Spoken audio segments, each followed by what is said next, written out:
Welcome. I'm Michael Voss, and I'm one of the Deans of Instruction here at Mesa Community College. I oversee the Applied Science and Technology programs, the business programs, CIS, and the Administration of Justice. Today I'm providing this short video to assist with program review. Provide a little bit of an overview of some changes that have happened, and most importantly, go over the new template. So if you're here, you probably received a kickoff email that said that your programs of study were up for review this year.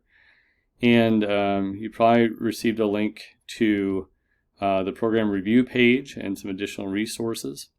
So we do have a program review page. It's housed under the Deans of Instruction. So the Deans of Instruction ultimately have oversight of the program review process. At this college, we have a 5-year cycle plan to make sure that all of our programs of studies, from academic certificates to certificates of completion, all of our different degree types are comprehensively reviewed within a 5-year period. So there's lots of great resources on this page, and again, it'll be a resource that's helpful for you. I want to go over some other information though. So I mentioned that we have a 5-year schedule, and I have to give tremendous credit to Joy Bickham, our academic affairs coordinator, for re-envisioning and reimagining a better way to organize our program review over time. And so we have now organized program review by dean areas and departments within dean areas. So as you can see here, over a 5-year period, all of the programs under the Deans of Instruction's areas will have a comprehensive review. And some of the deans have either a lot more programs of study or a lot more departments, which is why you see some of the deans with a Part 1 and a Part 2. And this is kind of nice because what happens is during that period of time, one dean will be the lead for program review that year.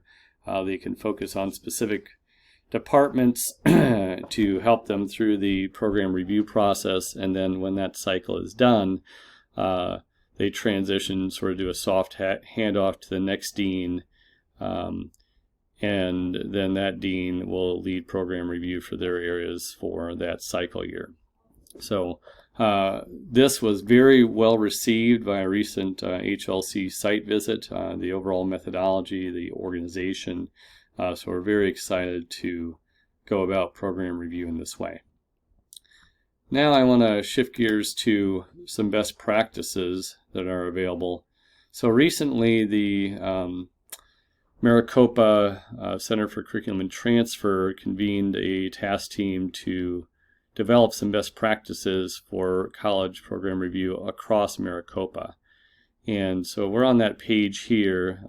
So our team took a look at these between the Dean's Office, the Office of Institutional Effectiveness, and really tried to realign the data that we collected and the information we were asking for in program review to align with the best practices that are developed by this team. So at Mesa, we are going to lean on the side of a 5-year cycle, and there's all sorts of data elements that need to be included in program review, so that we're providing a holistic look to ensure our programs of study are serving the stakeholders who utilize them, our students, and the people who receive the graduates for their next step, be it either into a transfer program in another college or directly into workforce.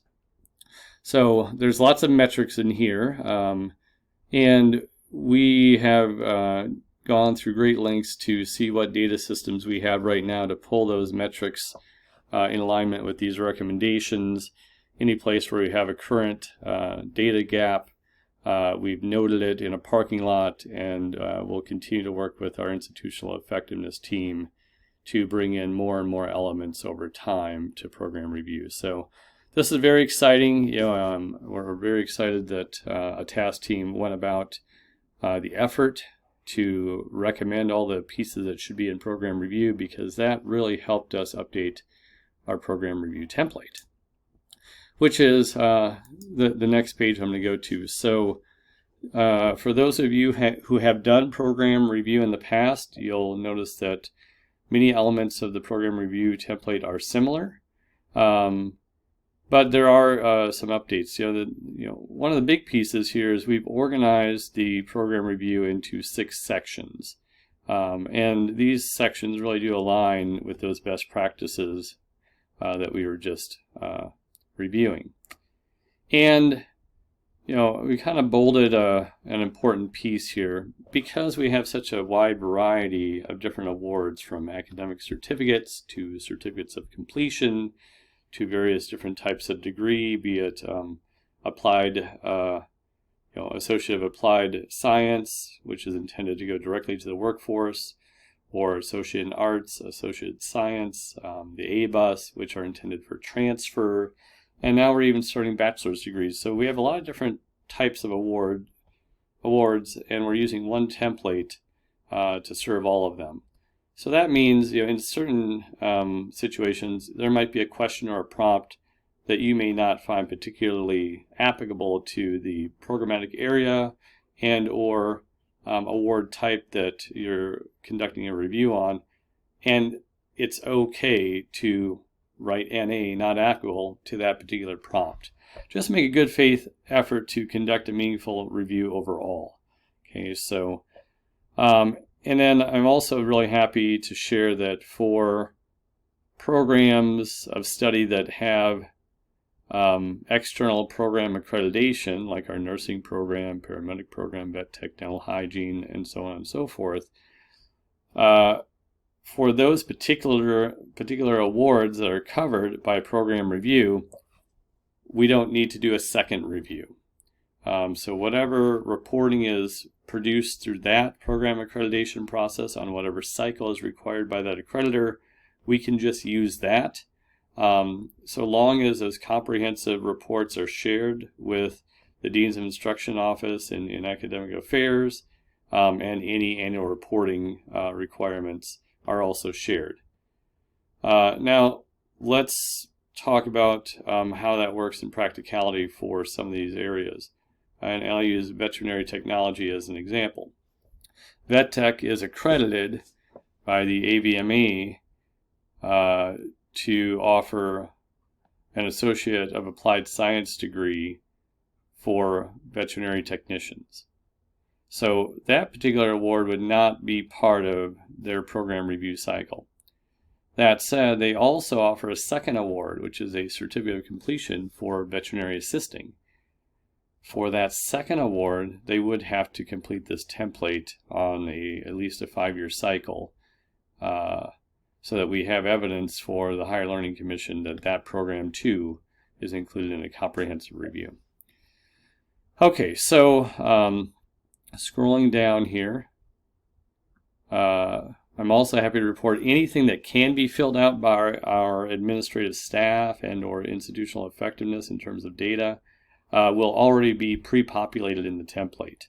So we really want the folks who are working on program review to analyze data, not go collect data, right? So as much as possible, we've been trying to pre-populate the data from our Tableau data systems or external labor market systems directly into the template, so that faculty can review the data and then provide some analysis in the prompts. So here we're looking at the Administration of Justice template as an example. The year and term have been pre-populated. The person conducting the review has been pre-populated. And as we go down, we've aligned the programs to be reviewed with the programs by name pages, or our marketing pages. Those pages are the most commonly visited areas of our website. All of a set of awards under a particular programmatic area are included there. So, for example, automotive has around a dozen awards, various certificates, and an Associate of Applied Science degree. And for that, they would just do one program review for that comprehensive area which would include multiple awards. So we have about 84 of those pages right now. So over the course of 5 years, those 84 areas that have around 300 awards underneath them would be reviewed. So that's around 20 programmatic areas per year that need to be reviewed. Okay, so again, this will come pre-populated. We designate the program area, designate a primary prefix, instructional prefix of that primarily pertains to those awards, and then we identify all the certificates and degrees that are included in this particular review. So on that program by name page, if you go to Administration of Justice, currently you'll find the 7 CCLs and then 1 Associate of Arts in criminal justice. So those are all part of this program review.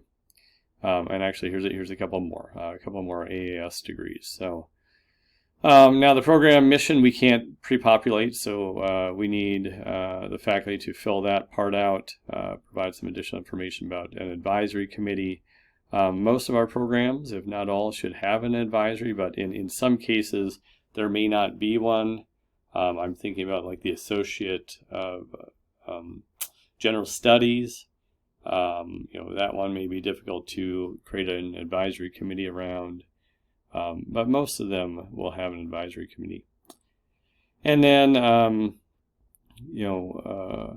just some narrative prompts, some information about program history, and sort of think about this as a hitting save or saving a copy of your program, so that if anyone else had to take over program review or they wanted to understand the history of something, and let's say they're a new program director or a new chair with oversight in this area, they could go to the last review and understand where the program was coming from and where it was going if they had to take over leadership responsibilities for a program.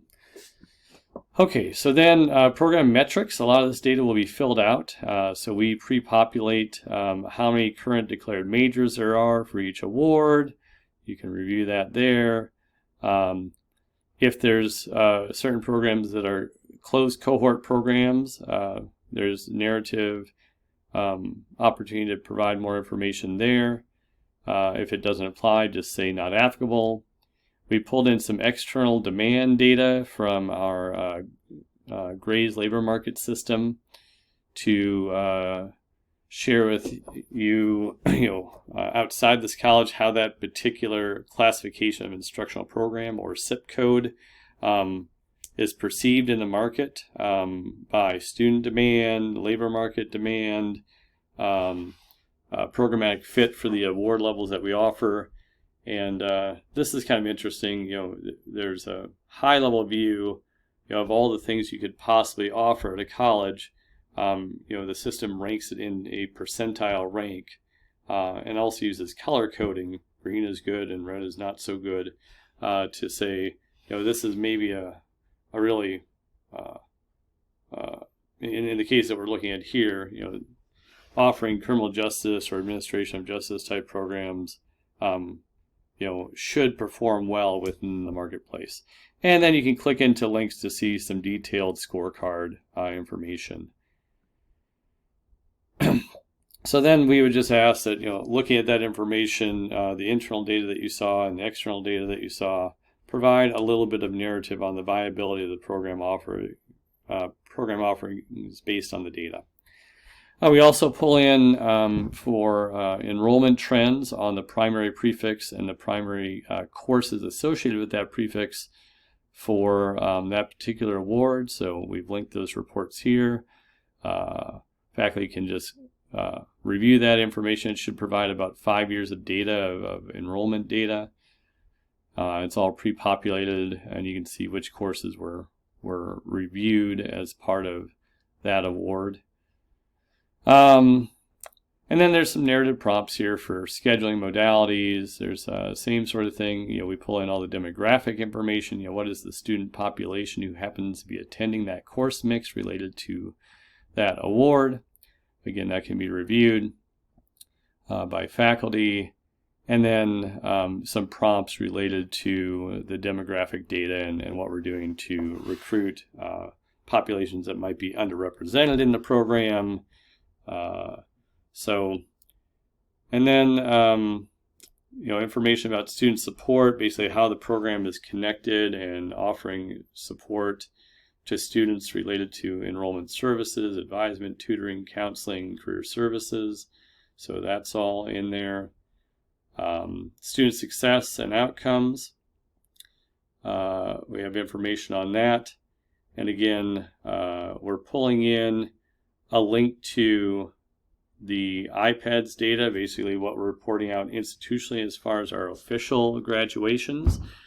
And then I'm also happy to share that we're doing grad farming, and so we've identified additional folks in this cycle year that may not be included in the lagging data for graduation. So we've noted those additional graduates to be awarded as well. So right now we're doing that on a lot of our certificates of completion. We'll be adding academic certificates in the future, the grad farming effort. And then hopefully we'll get to some ability to do that with degrees down the road. Now this is really cool information. We've never had this before. We've been able to pull in the credits attempted and the GPA. So based on the program of study, the number of students we're talking about, and what those current metrics are. So you can see some measure of persistence and success when people pursue that program of study.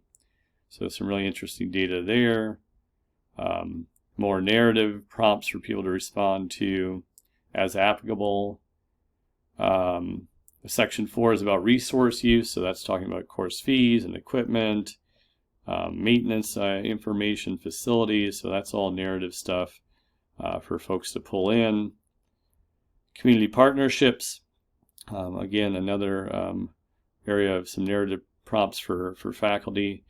And then probably the most important part is, near the end, after you've kind of reviewed the data, you've looked at all the different section areas, it's kind of looking at the strengths and successes, sort of a SWOT or a SOAR analysis, if you will, and, analyzing where the program is at and what needs to be worked on.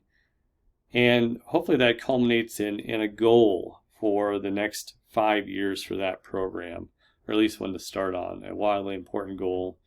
This will help with our 4 dimensions of execution process here, our 40X. So that would be really good. More information there.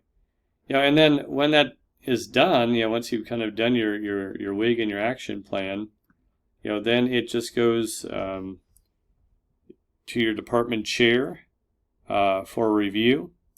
If you are the department chair, then I guess it would just go to the dean, and then the dean would also review that, provide comments and recommendations based on the SWOT SOAR analysis, the WIG, and all that stuff. And then if you want to share your report externally with other departments or colleagues, you certainly can. We have oftentimes sister programs throughout the district, so you're encouraged to do that, but you don't have to gather any official documentation that needs to be saved. So that is the update to program review, and this year it will just apply to the first programs identified, but this resource is always available for people when their programs come up on cycle. Thank you very much for your time, and if you have any questions about program review, feel free to reach out to your dean and your chair, and we will certainly provide additional guidance and or one-on-one support as needed. Thank you, and have a great day.